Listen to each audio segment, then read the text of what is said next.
Okay, I'm going to read from Pete Walker's book, which is called The Tower of Fully Feeling, and chapter 9, Self-Compassionate Reparenting. And it starts with, actual child abuse always reflects a lack of connection to and respect for the internal or psychic child. And that's by Robert Stein. Then we have, the real value of psychoanalysis is to improve parenting, and that was said by Sigmund Freud. And lastly, in every adult there lurks a child, an internal child, something that is always becoming, is never complete, and calls for unceasing care, attention, and education. That is the part of the human personality which wants to develop and become whole. And that's by Carl Jung, who I absolutely adore. Going on here, we've got self-compassionate reparenting is a term I have coined to describe my approach to remothering and refathering the inner child. When we practice self-compassionate reparenting, we identify and provide for the unmet needs of our child so that we can grow into more complete, life-loving human beings. Self-reparenting requires us from being needlessly frozen in old childhood fear and deprivation. When we understand how childhood abuse and neglect left us developmentally arrested, empathy naturally arises and motivates us to care for and protect ourselves. As this occurs, we commonly discover that our maturation process was suspended at various different stages of development, and that we have a number of inner children awaiting our kindness and protection. Among these are the inner infant, the inner toddler, the inner preschooler, and so on.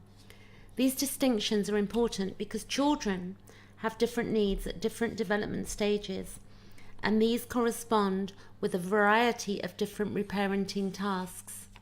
Many survivors are uncomfortable with the concept of the inner child because they were forced at an early age to become miniature adults and to hate their childlike characteristics as much as their parents did. Survivors who do not like their inner children, or children in general for that matter, are often those who were not liked as children. Many of us were traumatized for being and acting childlike, but we had to move from toddlerhood to adulthood in astoundingly brief periods of time. Various combinations of shame and punishment and abandonment forced us to forfeit childhood and to act like grown-ups even before we were ready for school. Hal and Sidra Stone elaborate on this. Perhaps the most universally disowned self in our civilized world is the vulnerable child. Yet this vulnerable child may be our most precious sub-personality, the closest to our essence, the one that enables us to become truly intimate, to fully experience others, and to love. When a child is not allowed to be a child, she abandons herself and banishes it to her unconscious and tries to behave like an adult. Many of us find it difficult to get an authentic sense of our inner child because that part of ourselves is still hiding somewhere out of awareness, much like the actual child who had to hide in closets and bedrooms to escape abuse. The child often says sequestered in the unconscious because the adult survivor, like the biological parents, reviles it whenever it emerges into awareness, seeking help or attention. Inner children everywhere languish in the unconscious, awaiting our compassion for their terrible plight. Self-compassionate reparenting begins with the decision to love our inner children and to protect them from self-abuse. As with healthy parenting, self-compassionate reparenting is a complex multidimensional task, the full exploration of which is outside the scope of this book. More global information on self-reparenting is contained in Jeremy's Abram's excellent collection of writings on this subject, Reclaiming the Inner Child. For the purpose of becoming more fully feeling, we will focus here primarily on the emotional tasks of the reparenter. These constellate around two crucial goals for recovery and ongoing development of our inborn sense of self-acceptance and the re-establishment and strengthening of our instinctive sense of self-protection. I find it useful to label these two tasks as self-mothering and self-fathering, respectively. There are two reasons for this. The first is that this somewhat specious distinction helps clarify the differences between the two key processes of emotional caretaking: unconditional love and unrelenting self-protection, which has its roots in the emotion of anger. The second is that the inner child often expects to receive these two different types of emotional support along traditional gender lines. Although these distinctions are sexist and false, the inner child is not capable of being politically correct about them. He often dreams of having a mummy who is tender, and a daddy who stands up for him. Once again, I make this distinction as a teaching aid, and whether or not you find it useful, you can become your own key source of both loving tenderness and fierce protectiveness, regardless of your gender. Men can imagine themselves rocking or breastfeeding their inner infant, just as women can imagine themselves fighting off anyone who is threatening to their inner child. This is similar to what occurs in a functional family. Both biological parents share in the mothering and fathering of their children, and both move easily and flexibly between the roles of tenderness and strength. I am happy and heartened to see many of my friends who are parents moving towards a greater balance in these roles. Reparenting begins with forgiving the inner child. It sometimes seems outlandish to me that we need to forgive the children in us who were so innocent and undeserving of blame. What a cruel irony that we need to forgive the blameless. Yet we must let our inner children know that we forgive them because, like our parents, we have been blaming since time immemorial. Real forgiveness, as we will see in chapter 13, begins with the self. Forgiving our inner children is a powerful avenue into self-forgiveness.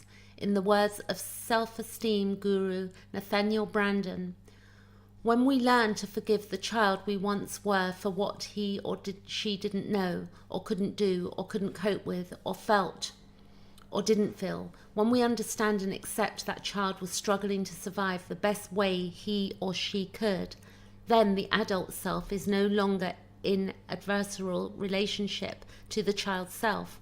One part is not at war with another part. Our inner child's heart, broken by the dearth of compassionate mothering, begins to heal when we turn inward with unconditional love and forgiveness. We add substance to this self-mothering by offering the child ongoing tenderness, listening, affection, and unconditional love.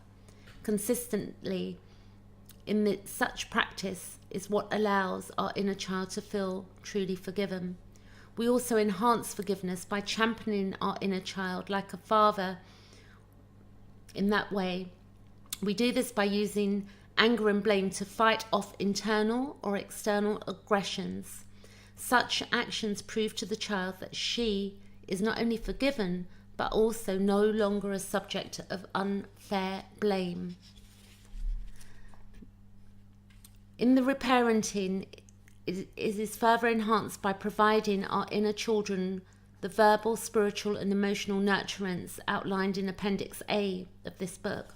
When we give our inner children love, understanding, and protection consistently over time, they begin to shed their horrible burdens of fear, shame, and emptiness. As we become more successful in resisting the shaming and terrorizing attacks of our internalized critical parents, our inner children begin to feel safe enough to come forth in all of their vital wonder and beauty. Normal qualities of human existence like joy, peacefulness, friendliness, and spontaneity and playfulness naturally begin to re-emerge as we master the practice of reparenting. My inner child is now free to reward me liberally with his childlike exuberance because many years of constant support during the difficult and painful times have convinced him that I am truly there for him. One of the most important and precious gifts I received from my inner child came through dialoguing with him about the past. His vivid recollections of the joyousness of time spent in nature and in playing sports inspired me to reevaluate these godsends of my youth into high priorities in my life. Nathaniel Bradson testifies to the attainability of this type of experience. recognized, accepted, embraced, and thereby integrated, a child can be a magnificent resource that enriches our lives with its potential for spontaneity, playfulness, and imagination. So there's a couple of more pages here, and I think the importance is that we get to really embrace any feeling we have about ourselves of not being good enough, and begin to love the inner child that was abused. And it's, for many of us, many different levels of abuse has occurred. For some of us it's far more serious, but we've all had times when we've been shamed or made to feel stupid or not good enough. And when we reconnect with our inner child, what we're actually doing is allowing that inner child to re-emerge into our lives and not be so hung up and not, living a life that's joyful. It's so easy to get to a point where there's a lot of sadness and monotony, and we feel it because we feel sad, and we're not acknowledging that inner child is still in us. I hope this is helpful. The book is brilliant. I'll put the link below so that you can look at it. It really goes through the whole understanding of what it is to feel fully, and it will heal you, this book. It will help to take you to another level in self-love and beginning to understand who you are and the rights of your inner child, and falling in love with life again. That's the plan, hey? Thanks for listening. Thank you.